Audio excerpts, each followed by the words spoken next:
So Bob comes in with an awesome question. Rogue? It is. The Ryzen 9 5900X is not out yet. He is aware of that.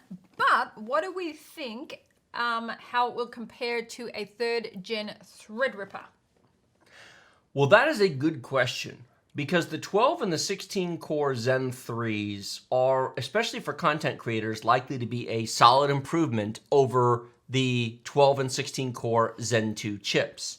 A 3900X to a 5900X and a 3950X, which I actually have one of, to a 5950X, for somebody who makes a living with their computers for content creation, may very well make sense in terms of improved productivity. You sell your old chip, you buy the new chip, the price difference divided by the improvement in productivity, that's reasonable.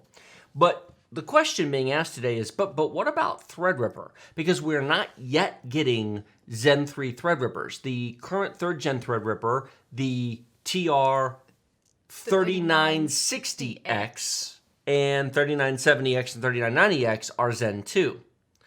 Well, that's a good question. In terms of per core performance up to 16 cores, certainly the Zen 3 chips will be faster. That's not even a question. Will the 24 cores on the 3960X be faster than the 16 cores on a 5950X? I'll bet it's going to be really close. I would be willing to bet that the pure multi-threaded performance of a 5950X, $800, 16 cores, is going to be really close to the 24 cores of a 3960X, which is Zen 2, not Zen 3. Correct. But here's the thing. You don't buy Threadripper just for the cores. And of course, you can buy a 32-core Threadripper, which changes that equation, but it's $2,000, so whatever.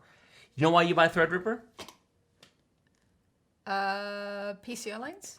PCI Express lanes and? Ooh, what's the other thing? Quad channel RAM. Quad channel RAM.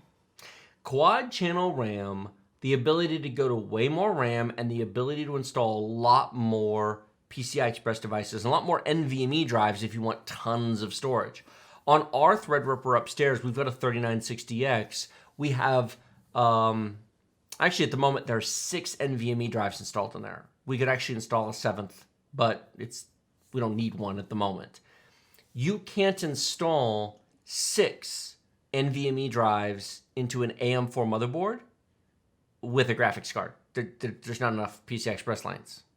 So you don't buy the Threadripper for that. If you just care about the compute performance, my call is to go with the 5950X.